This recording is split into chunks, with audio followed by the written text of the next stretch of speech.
Hi, I'm John Paul, and a really warm welcome back to my channel.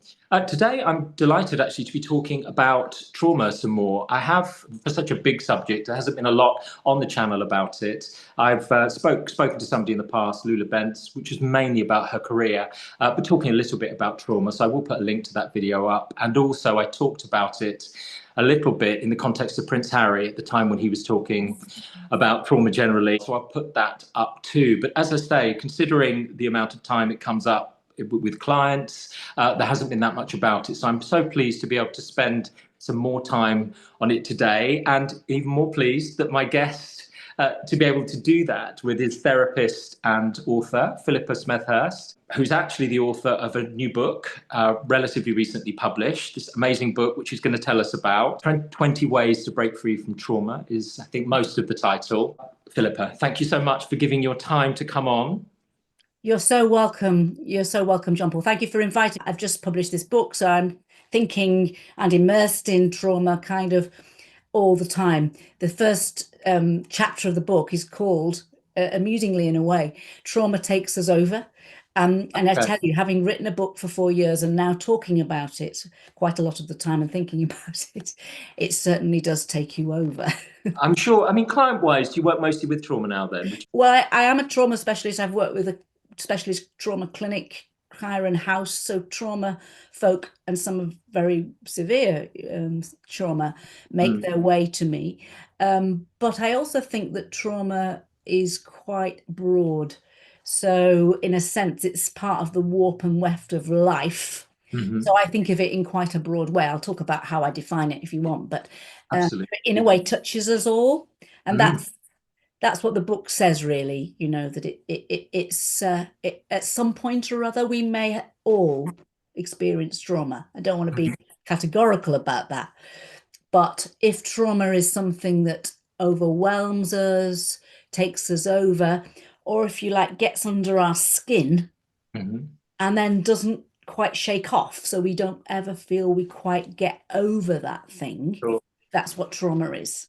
And affects our lives and how we see ourselves in the world from in lots of different ways. I think a great thing about the book as well, which we will come on to, is that you look at it in terms of the different ways in which it can kind of manifest in people, which can look quite different.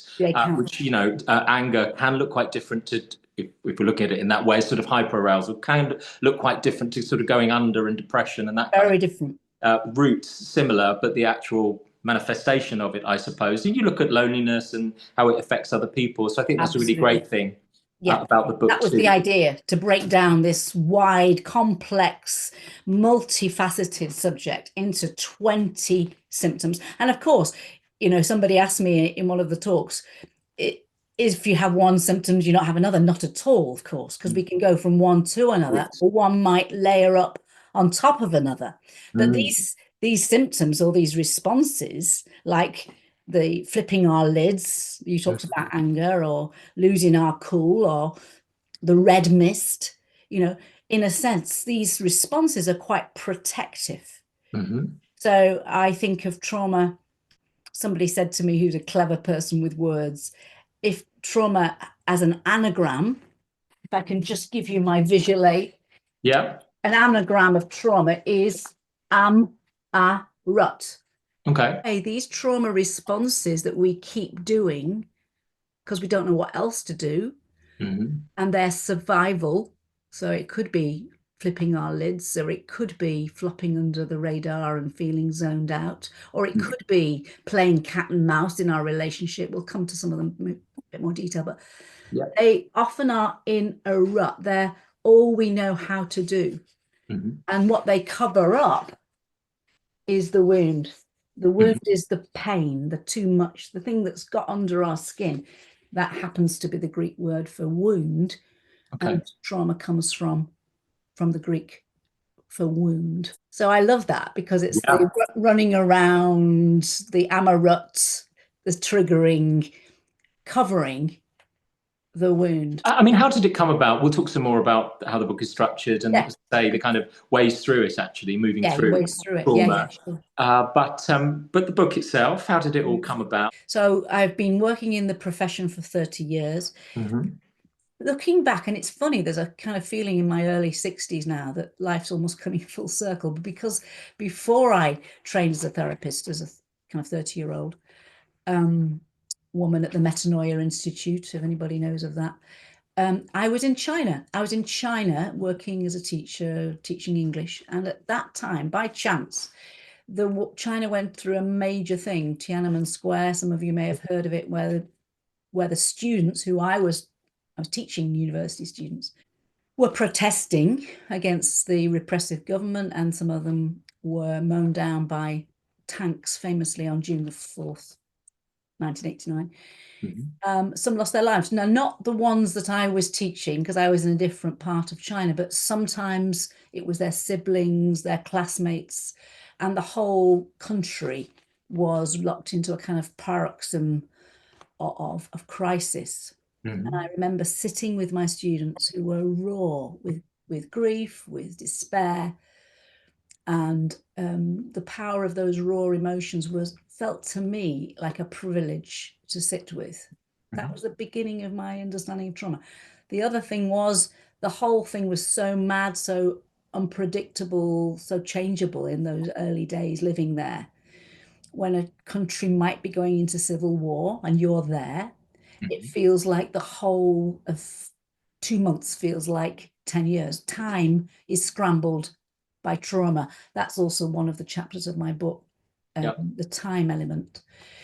Yeah, so that's where it all started. And of course, then I think I always knew I wanted to train as a therapist, worked with trauma, and then did some sensory motor training, which has helped me a lot, include the body. It's an amazing neuroscience-based psychotherapy started by California psychotherapist and body worker she was originally, Dr. Pat Ogden. And so she starts from the body. But her idea is that the body, as Bessel van der Kolk says, keeps the score. So the body holds the weight of our experience. So we may hold some of the trauma symptoms at a bodily level, either at a kind of posture level, so we might have a hunched shoulders, or at a level of where we carry the pain. Going back to my idea of the wound, you may have a grumbling gut, where somehow something's unresolved. Or, of course, the fight flight comes when we're triggered. So if we start from the body can show us not only how what's happened to us if we can't remember, because in trauma often the prefrontal cortex shuts down, we can't remember our experiences, but our body can hold it. So the body is a resource for knowing what happened to us. But this is the cool bit. The body can also express the unresolved trauma. So if you think of this bottle of Coke, with life shakes us up. The fizz is what's left over. What's going to happen to the fizz? It has to go somewhere. And often in trauma, because we have to survive, the fizz remains unresolved. So that's what sensory motor does. It starts from the body, and also soothes the body. Sure. So there are many exercises in the book which are designed to regulate the dysregulated brain, to soothe ourselves, to use our minds to say, well, that was then and this is now. You are safe, and let the body calm down. And don't you think in this world of ours, John Paul, we all need some of that? Well, absolutely. I mean, separately, I have done a podcast or two on bad news and that kind of thing, and the extent to which I suppose that can either create or trigger people's trauma, and bearing that in mind as far as what we consume. As far as it's interesting, you talked about Tiananmen Square, and to see somebody being traumatized, even on the other side of the world, is traumatizing for other people, or couldn't it, or could trigger their own experience. So it's not something necessarily that we talk about here, but I suppose there is that thing that we have now. It's not just things that would have happened in our own home environment, potentially traumatize people or the people around us, but we can be reading about things that are happening on other continent. Indeed, or Yeah. watching the news, and it, watching the news is triggering, right? Some people decide not to watch very much of it, or to be very circumspect about what they do watch. Right. But that's another chapter of the book. Ah. That is your trauma, my trauma. So Okay. it's another aspect of it, which we could go into the neuroscience of it. But if you're a triggered person, you're full of fear, or you're scary, either if you're scared or you are scary, then that will make its way into me. It may not be obvious. That's my passion in this writing of this book for 4 years, is to try to help folk who are lost in their trauma symptoms to know it's not them. In other words, they feel that they're to blame and they're full of shame and they don't know how to reconnect themselves again, but because trauma has done it to them. And you asked me how the book started. It started in the pandemic, because in the pandemic we had this unknown, unseen, invisible threat, didn't we, coming towards us ever closer. Do you remember those early days? And we didn't know what it was. We had no vaccination. And what I noticed was people were doing all kinds of weird and wonderful things, and a complete spectrum. So not being judgmental of anybody, but just observing it. They were either looking for the virus under the slab stones of their gardens, being very, very over hyper vigilant, or washing lemons. That's one extreme. Or they could have been acting as if there was no threat whatsoever and they didn't care. And we all would know those two extremes, or every gradation in between. So I got really interested then. I thought people perhaps need to understand what happens to the body and the mind when we're under threat. So I wrote an article just with 10 trauma responses on a website, went on a couple of websites. People thought it was helpful. I went on a little talk about it. And from there, I developed the book, and it wasn't even a choice. It felt like, because you were asking about the process of writing, it felt like I didn't have a choice. It felt like it was organic. It took me over. I also got really interested in all of the writing, all of the literature, what other people say. And then it just grew to 20. And then it got edited. And each of the 20 chapters was edited 30 times. Okay. So 30 times by the same person? It's a marathon, so also there were 43 readers. Gosh. They're all The people that edited it 30 times, that was different readers provided edits, did they? Some of it was me. Some of it was the readers. Some of them were trauma sufferers. Some were psychotherapists. Some were general readers. Some were mentors who knew about how to communicate in layperson's language. So I had a whole spectrum of people reading. It was much harder and more consuming of everything than I would have imagined. Yeah, I mean, it had been an amazing journey, but I've met so many amazing people along the way. It's been extraordinary, and since publication too.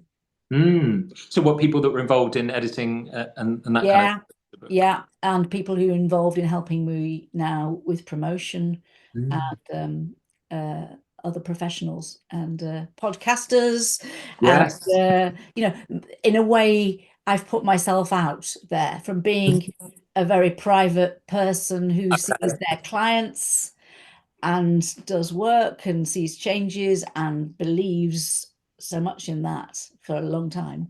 I've now, in the last few years, changed to saying, do you know what? I've got some principles here. I've got some observations. I've got some ideas that I want to share. I mean, the book is also full of stories, all taken from real life. Some of them are composites. After 30 years work, there's a lot of data. And so some of them are complete mixes of people that I've met and worked with. Some of them are more recognizable, but of course highly disguised. The ones that are more close to the real story have given their consent and are delighted for them to share stories. So I found that with the project and with trauma, there's a generosity. People want, in my experience, to share their stories if they think it's going to help others. You know, Because I think there's something very much when you talk about the way it can present or manifest, shame, loneliness. So connecting with others, strangers, that people, it's human experience, isn't it? It's a response to difficult, traumatizing things. It might manifest in different ways with different human beings. Yeah, it is quite a common human experience. Hence why it's everywhere now and talked about. It's everywhere.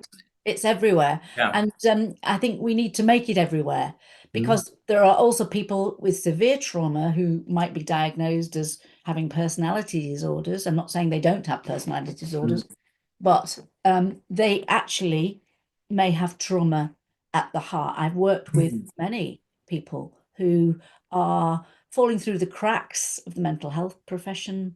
They're not necessarily getting the right help that they need. There are therapeutic communities, there are complex needs services, but it's a bit of a postcode lottery, and it's all very well if you have money.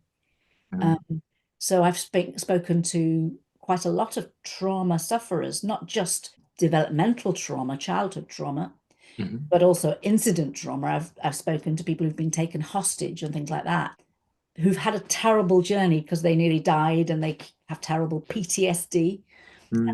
And the little bit of terrible experience keeps coming back like a kind of rogue video player in their head. And they say it's all very well, Philippa, if you have money.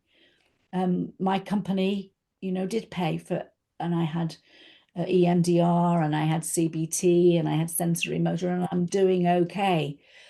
But if I was somebody who didn't have those resources, what would happen to me? So I think there's a kind of justice issue within me as well, John Paul, that wants to say, it's not saying everybody needs psychotherapy, not at all. But I think some informed understanding, psychoeducation goes a long way.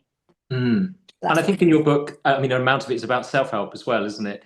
The kind of self-regulating ourselves. Of course, having a co-regulating relationship within a therapeutic relationship is or can be amazingly healing from a trauma point of view, can't it? Because a lot of trauma can happen within relationship, can't it? It can. That people experience. I mean, just on that, you talked about, I guess, Tiananmen Square, which would have been an event. I know it would have been over a period of time as well. People are using the word trauma a lot. You said you're glad it's around and about a lot, and so am I. I have had occasionally people say to me they think the word is being overused at the moment and sort of becoming you, oh God, that's traumatizing, or how traumatizing, when actually the kind of repercussions and the seriousness of it in terms of people's lives, it can really adversely affect the quality of somebody's life, can't it? When it might be sometimes being used slightly humorously, but I just think you could say the same in some ways about narcissism or anything where a word is becoming more used, people are becoming more familiar with the concept, I think is a good thing. I understand there are times when it may be being used in a way that sounds like it's diminishing something. But we need to be careful that we use it right. So, I've even heard it used at the cheese counter at the supermarket. Oh, it's traumatizing how much the cheese costs. Well, that's an example of what you're saying. And what I'm really, really passionate about is that we get it to use it right. So it's not the outside event. It's not that's trauma out there. That's how it's often used. That's a traumatizing thing. No. What trauma is, like we go back to the bottle, it's what's happened to us inside. So we can go through a bad thing, even a terrible thing. We feel terrible about it. We weep and wail, we gnash our teeth, we scream, the feelings fade, it recedes, we get better. There's no lasting trauma. So it's what's left over. And that's the subtlety of trauma, I think. So, I use the analogy of the 3 jam jars. That's trauma. There's 3 jam jars. This is the trauma filling us jam jar. So you can see there's a small tennis ball and there's not much other space. So our trauma responses, whether it's fight, flight, freeze, flop, whatever it is keeps on going round and round. We may, after a time, get some other resources, the intensity of what's going on in that ball might dissipate, might fade with some work and with time, but we may still have it, but we will be triggered less because there's more around it, there's more air around it. After a long time and with more work and with more trauma healing, we may go to this where we still have the potential sometimes when we're under stress or something crops up and derails us to feel a little bit of activation. But we have so much resources around us. We can dissipate the stress, we can regulate, and the triggering will last much shorter time. And I find this with clients who are traumatized, after going round and working with the trauma and sometimes going directly to it, they will feel that they can recover. They'd be triggered, we deal with this in a session, they walk out fine and dandy. They've been triggered, they recover, whereas in the old days they were stuck. Can I just go back to talking a little bit about trauma itself and how you would define trauma? It's amazing that you have those visual aids. Thank you very much for that. It is often thought of in terms of a traumatizing event, but we're looking at, the effect inside, the kind of fizz inside, aren't we? But it can be external events that do that. Sometimes a big event that has an impact on somebody, or something, a sort of cumulative effect of constant criticism or bullying or that kind of thing. I just wonder what you think about this. I do remember somebody saying as well, and I did talk about it in the video about Prince Harry, that it also can be an absence. So it's too little for too long. We're born with fear and impulses. And if we are not provided externally with some environment or something that we can internalize, that can result in trauma. But it is much more difficult to notice because we couldn't say, well, it was X that happened, or when this person did this, or what do you think about it also being the absence of something? I'm so pleased you said that. Okay. So pleased you said that. That's absolutely spot on, isn't it? Because if you think about it, and of course, adverse child experiences are looked at in the data in the States, aren't they, to show us the kinds of things, including neglect. And you haven't said the word neglect, but in a sense, you could say what you're saying is neglect. What we need, don't we, as human beings, is to be seen and loved, and for our feelings, and I go into this in the book, in the whole few chapters on relationships, to be known by somebody else, to be mirrored by somebody else. So, we all have a duty, if we're parents or grandparents, if the child is having a tantrum because we've taken the video, recorder off them, and they're having a tantrum, I think we have a duty, I believe we have a duty to let that child rant and rave and be disappointed and scream and say, well, I know that you're very upset. It's really upsetting to have something taken away from you, and your feeling is natural and normal, and we let them dissipate that because we're then sitting with them and their feelings. Now, in your example, it's more the opposite.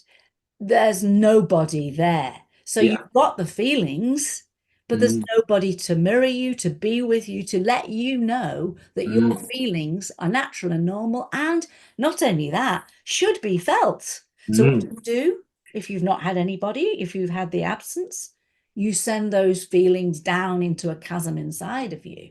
And then you layer yourself up with defenses that say, well, it must be me, or shut up, or I hate myself, or in some cases, and we've come across it with our clients, a really self-critical, inner vicious voice. And in most severe cases, a kind of fragmented sense of self, where parts of who we are, including our vulnerable parts, are sent down into what I might call compartments inside. So you might say to somebody after a trauma, are you in one piece? We say that in our English language. Are you in one piece?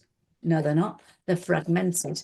And that's because some parts of themselves have been put in little compartments out of sight. And I think neglect and absence can do this just as much as the too much, because you've not been met. You've not been met when you needed to be met. So what you're supposed to do with that response, you send it somewhere else. It's not a conscious thing, it's an unconscious process. But then what happens is, as I just said, is the vulnerable self gets banished and the hurt self gets banished, and we have no access to it. So how can we be fully living our lives if we don't know what we feel? We're cut off, we're dissociated. We may be going through the world feeling that between us and the world is a kind of plate glass. Now, I've come across this wonderful trauma visual aid. Have you come across this? I haven't. No. Well, it doesn't look much. My clients call it a stale gingerbread man, because what it does is show some of the parts of trauma that go on in the compartments. Okay, so here we have the seeing red, the flipping our lids. Then we have legging it, running for the hills, running away from pain, running away from our responsibilities, substance abuse, going too fast, getting caught up in destructive cycles, flight. And we have freeze, something so terrible has happened to us that we have no safety anymore. So somehow or other, our whole body, our breathing stops and we're frozen inside. So people, we might be noticing, respond to life, joke with each other, feel relaxed. We can't do that. We're always frightened inside. And then we have the flopping under the radar. So Stephen Porges, the scientist in the 1990s, he developed the polyvagal theory.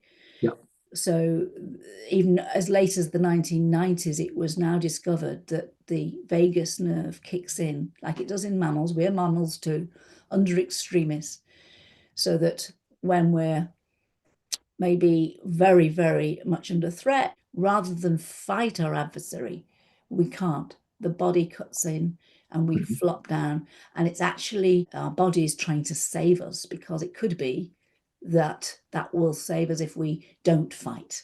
Sure. But not fighting is a very important trauma defense, but people don't understand that. And when they've been raped, they think, I should have fought, but actually their body didn't let them.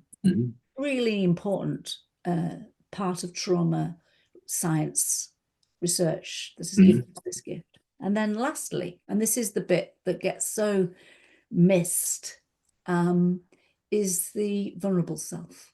The vulnerable self. If we're neglected, if there's absence, like you say, emotionally, developmentally, there's nobody there to soothe us. There's nobody there to be there when we're upset. What happens to this vulnerable self? It gets banished. We have no access to it ourselves.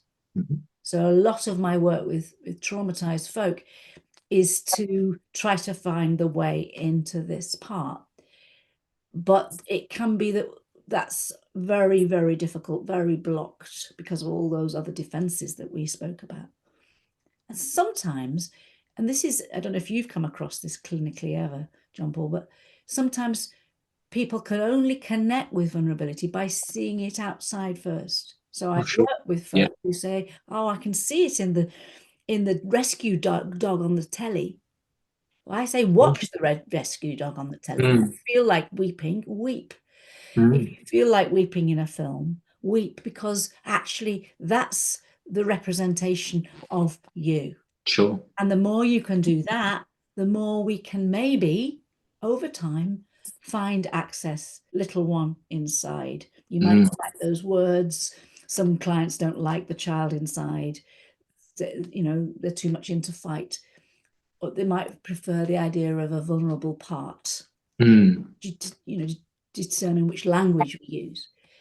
But if you can develop the idea of compassion for self, Doesn't that make all the difference? Absolutely. Yeah. So we become, if you like, ultimately our own parent. Mm. So looking at moving through trauma, Moving through. the book really does look at that in quite a lot of detail. Yes. You mentioned some of the sort of self-regulation and those Yeah. sorts of things, but of course we're talking about therapy as well. Can you say some more about that? Yeah. So, for example, each chapter is broken down into various very small bite-sized chunks. There's no paragraph that's longer than that, because I think in trauma we have overload. So, for example, the too much of trauma, which is the subject of the first chapter, we talk about what happens when you're overloaded, when you've got too much of trauma. There are two examples, two case studies of real life stories of people who were taken over with the whitewater raft. Then it goes into what can you do? So there's a section. Sorry, did you say whitewater raft? Yeah. So it's like being on a whitewater raft without being in control of the currents. That's one of the images I'm using. Then we're talking about what can we do? Self-soothing. How do you do that? You might, if you're helping somebody who's been traumatized, be part of a framework of support. Somebody's had a friend, their family member, a motorway crash. They're all over the place. You might be part of the framework of support that offers food and help. That will help the person build a framework of support post-trauma, realizing that they're probably too activated. Then I offer break-free pointers. So if trauma locks you in the rut, keeping going with the same old thing, how can you break free? So each chapter has break free pointers. Next bit, questions for further reflection. So reflection really matters. What is it that have I ever been swept away by trauma? So you ask yourself those questions. Then there's breath practice. If we're taken up by trauma and that's what's happening to us, a very, very quick thing, if we think our minds and our bodies were all one, is to take a breathing space. Sure. Simple way is a breath where you take 4 in, 7 out. Or you do the child slide. Have you ever come across that as a visual? So I haven't, no. You go up the slide, up, up, up, up, up, up to the full amount of air in your lungs, and then down, and you push it out.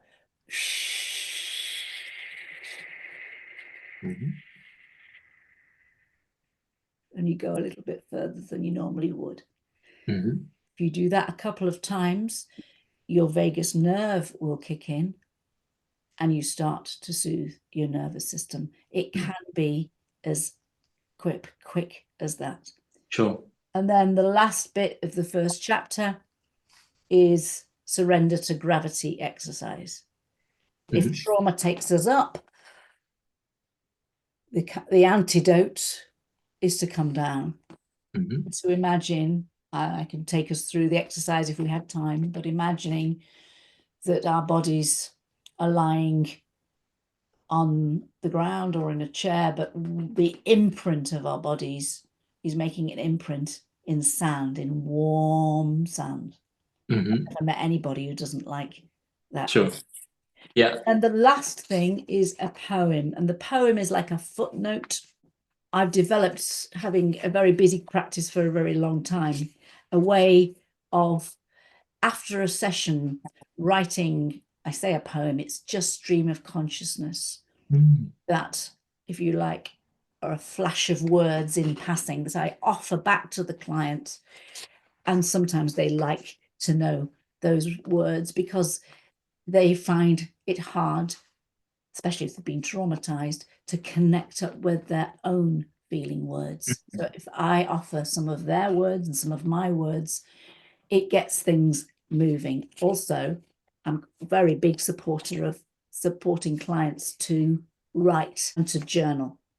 So would you have after each session you would reflect, write something, and then give that to a client? Yeah. Not absolutely every session, but it's a way of me also signing off one client before I see the next. And if they want, I will give it to them or bring it back and weave it back into the next session. I'll just give you an example of one, shall I?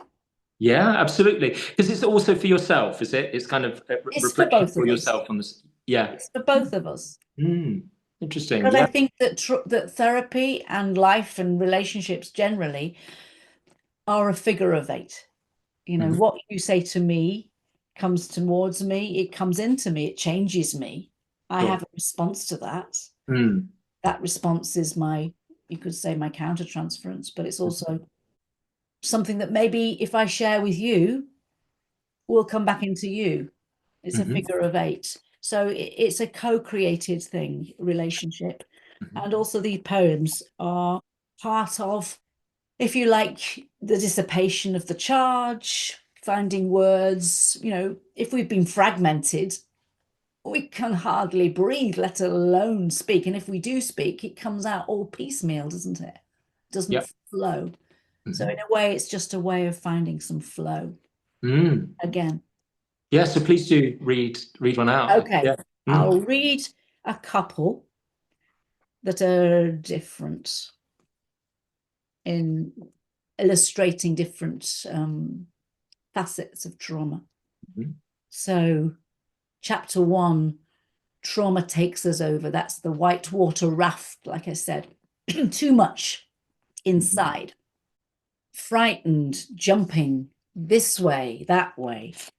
Only knowing my fragmented, terrified, beyond twitchy self. Bump off edges, jarring, jangled, ricocheting, at the mercy of life, at the mercy of me, my pinball self. Let me rest. I long for a kinder way. And then I'll choose one from Frozen. If you think about the little doll that was grey. To illustrate this, if I had a slide, it would be a picture of a cold day, rather like today, with a moon. You just hold that image in your head. Frozen cold, locked in, frozen in fear. If I tell them I'm a frightened child, cold moon in my chest. Hard even to find words to this painful core. Yet, as I do, I thaw just a little. Well, thank you for reading them. I could go on, but we've got yeah. So, as you say, finding language around things is important for people. And I suppose it's the thing about in relationship being seen by another person too, as you said, isn't it? That it affected you, you remembered, and reflecting that back to a client must be very powerful. Because I think the thing about trauma is it often adversely affects our trust of self, doesn't it? But also other people. Well, it breaks the threads. Yeah. To ourselves, as you rightly say, but also to others. So you're right. When people receive these poems, I mean, sometimes people are so distrustful and pushing you away. You've got the cat and mouse with folk, with clients. Of course you do. It's not Okay. So sometimes they're like, oh, I'm not interested in your poem. Of course, because that part's that part's, if you like, the jack in a box. Have I got the jack in a box? Yeah. Sometimes parts are so dominant, they're in highlight, you know, so it's like the jack in a box. So they could be not interested in my poem. Most times people, as you say, I'm so glad you said that, they love it. Like you actually, you know, I pay you for therapy, so I expect you to listen to me. But after a session, you wrote a poem and you remembered and you brought it back. Ah, that is powerful. Absolutely. It's coming from my heart to your heart. Yeah. Who's not going to like it? What is there not to like, really? Yeah. It's an amazing thing. But as I say, you know, you offer it. Yeah, and as you say, for some people, I suppose when being seen during childhood was with anger or the eyes of somebody who would cause them harm, for some people to be seen in that way probably can feel quite a lot, at least initially. They can feel too much and they push it away. Yeah. Yeah. Yeah. Yeah. I don't know whether you're old enough to remember the Dr. Probably not. You said Sorry, that carry very on. quickly. You said that very quickly. I like that. But I'm older than you. Dr. Doolittle? Yes. Ah, Dr. Doolittle. I thought so. So, Dr. Doolittle, they had this push me, pull you, this Yeah. animal like a llama, where it went with a head on one side and a head on the other side. That's the way I talk to clients about the push pull. So you need somebody, you want somebody. Of course, all your Christmases will come at once if you can only allow that. But oh no, it's far too scary. So you push away. You dig up the foundations of the relationship every 5 seconds. If you're a client, you don't come or you don't pay or you say, I don't want you and I'm going to run for the hills. That's the push pull. And don't you think as therapists, we have to learn that that's the best our clients do, but also that they're telling us how they're treated, and Yeah. that's the repetition that comes into the room. Mm-hmm. And we have to meet it with grace and understanding, don't we? And as you say, compassion, and there's looking at, I suppose, the way in which a therapeutic relationship could change something for people. I was just wondering, you said it was a lot going through writing the book, a process which involved lots of people, and did it change you? Do you think, did it change? I guess somehow it would have done, wouldn't it, to do something like that? And also, what's happened since? It must have changed things in life for you, perhaps how you work. Or how I work, yeah. So I was going to be flippant then and say how it's changed me is that I'm very exhausted. Okay, okay, Because of this being so huge for me, and I'm in recovery. So I'm a recovering author, okay. if you like. But how it's changed my work, absolutely. I mean, I've always been passionate about work, fascinated by people, fascinated by trauma.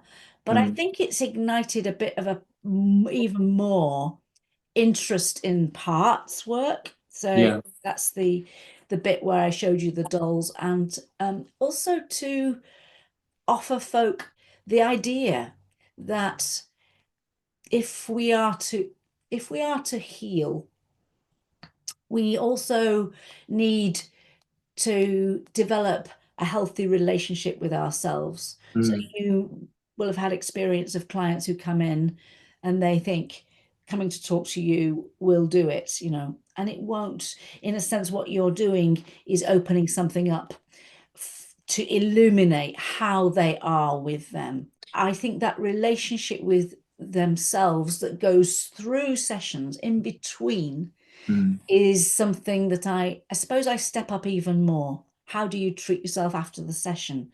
How Sure. do you think about yourself in the morning? How do you live with you? How are you with you? Can you talk about more with that? Yeah, because I think there can be a number of the responses that you talk about to trauma. I mean, particularly the red, angry fight at the beginning as well. It does tend to take attention outwards, doesn't it? To fight Does. with others, anger with others, and there's all kinds of reasons why we might be angry with all kinds of people. But there is that absolutely that turning inwards. I always say that about training in some ways because I talk a lot about training on the channel, and it might sound like I'm talking about myself a lot in some ways. But the reason with what I'm saying is that there's a lot of the training which turns attention inwards. It's mapping that internal landscape, isn't it? My Yeah. needs, my wants. Because there's a lot of things about when people have been traumatized that no longer, that isn't part of what they think about. That's That's a not really where good the energy point. is going. Yeah. That's a really good point, because those survival strategies, the am a rut, if you like, do take you external, either a destructive cycle, substance abuse, running for the hills, all that is quite external. And just to use this my colleague, Sue Wright, who's written books, she gives the very handy trauma thermometer, which is a little bit like Dan Siegel's window of tolerance, but slightly, I think, easier to understand. So you've got the red zone, like you're talking about, the blue zone, which is on the couch, unable to move or dissociated. But where we want to be, as you say, is the green zone, is the safety inside, is the calm with self, and being rather like the baby that you see in the cafe, 2-week-old baby that's asleep on its parents' chest, just zonked out. Mm. just safe. Don't you think we want to feel like that? I put in the book, I talk about the idea of calm and alive, which would be, Almonds alive, yeah, yeah. because there's sort of keep calm and carry on a lot, isn't there? But if you look at hypoarousal, I suppose somebody's gone under to not feeling much at all. Some people are underwhelmed by feeling, aren't they? They are. I was listening to something which was about yoga, and somebody said that yoga puts people into a state of calm and alive. So I like Mm. that because it's not necessarily, I guess, calmness deals with the hypoarousal, doesn't it? But also what deals with the hypo when people go under. And Yeah. I think aliveness, people also want to come alive, feel alive too, don't they? Yeah. So And that's so if you're under the radar, you might need to shake, you might need to jump up and down. Carolyn Spring, do you know her I work? do. Yeah, yeah.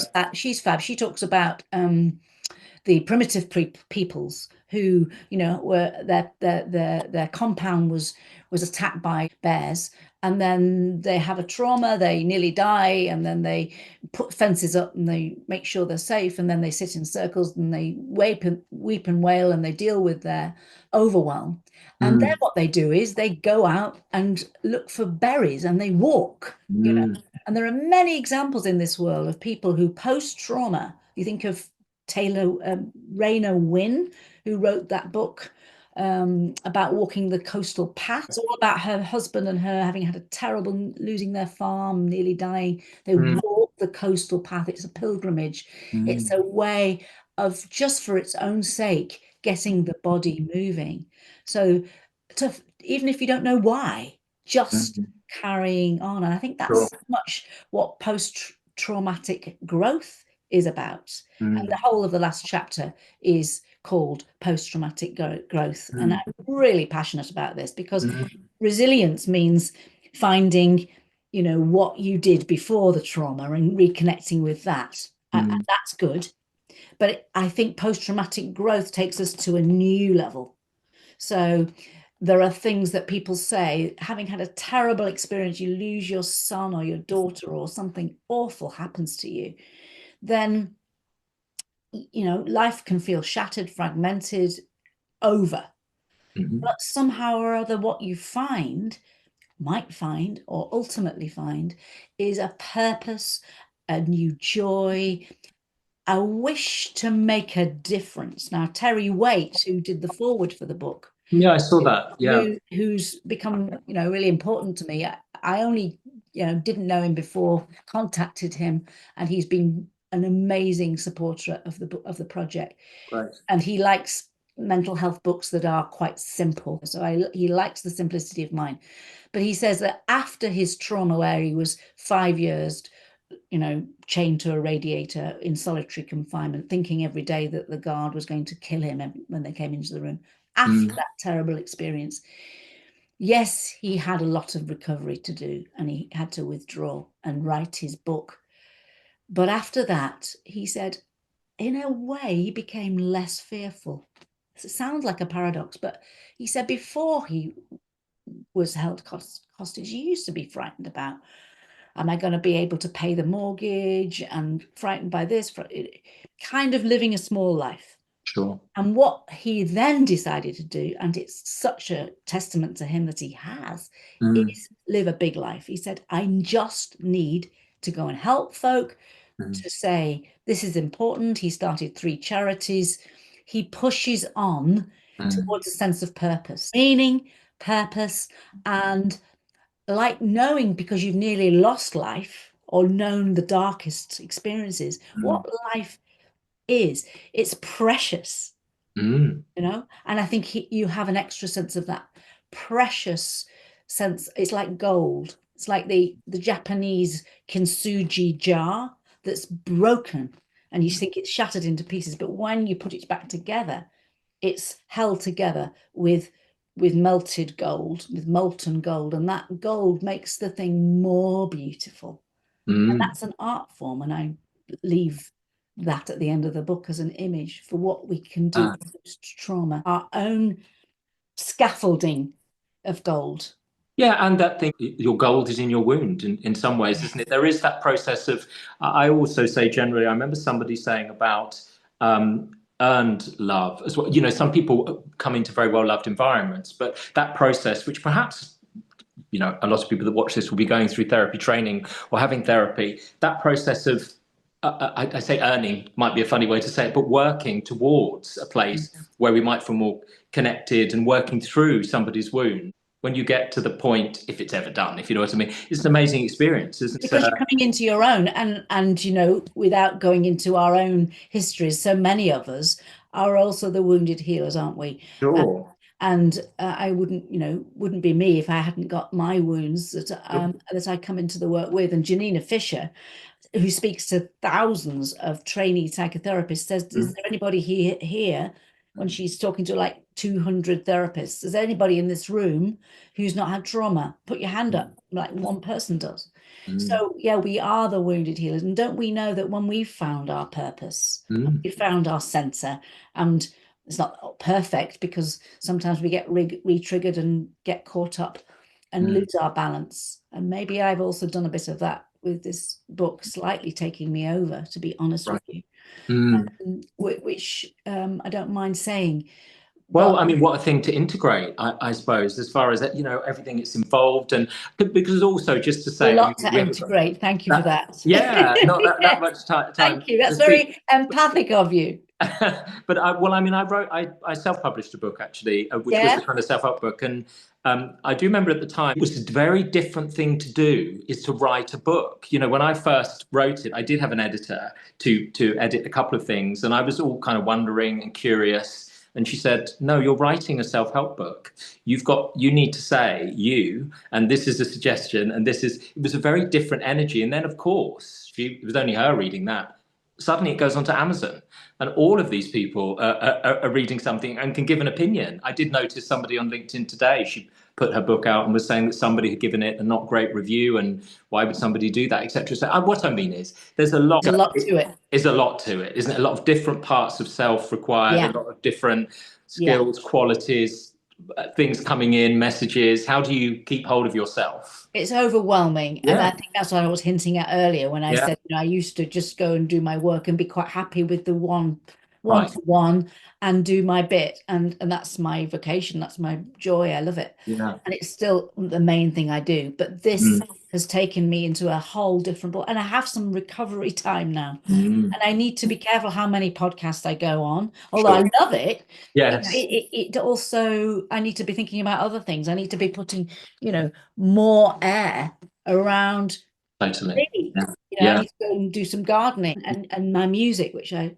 neglected. I mean, thank you so much for coming on in light of all that, really. I think it really has been amazing. I mean, often a lot of people that are watching this will be training to be therapists, or could be. Would you give any advice to them, or any piece of advice that you would give about people wanting to come into the profession or in the early stages of doing that? Oh, gosh. I suppose I have, as I get a bit older, and almost things feel like full circle with the Tiananmen thing and 30 years and now writing the book and putting it out there. I think I feel more and more passionate about helping. I have lots of supervisees, helping those who are younger in the profession, and to be encouraged to listen carefully to their clients, to allow, if you like, sometimes I think, you know, if you think of it as a funnel, the funnel is here. All of what somebody brings is the top of the funnel, the liquid that's swirling around. And we can feel like that too. And then in the co-regulation and also regulating ourselves, we can come down the funnel and distill at the bottom like a liquid what is most important. And this is what I do with my supervisees a lot, is to say, listen down the layers. Think about it going down a lift shaft. Yes, you know, the client may be saying they're very angry with their spouse or their dog or the world or whatever it is. And that's right too. They are cross. They do have reasons to be. It needs to be mirrored, of course. But you also may feel that underneath the surface there's something else, because you feel it in your own body. You might feel a kind of ache or a slight tearfulness or something in the back of your throat. If you do, You might find a way to say to your client, I know that you're angry, but I wonder also if you may be very sad. And what your client might do then is this.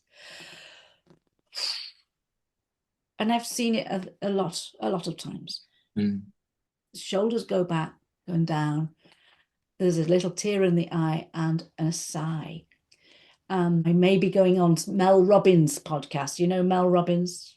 I've heard the name. Yeah. She's a motivational speaker for US. She's huge, but she's not a psychologist, but she talks about the let them theory. Let them as in let people be them, rather than trying to control them or let them into us too much. Let them and then let me. And when somebody sees someone else, like I just described, and sees the feeling underneath the feeling, we can go down that funnel, and then we can really motor with somebody because we are seeing the deeper part. So that's your question.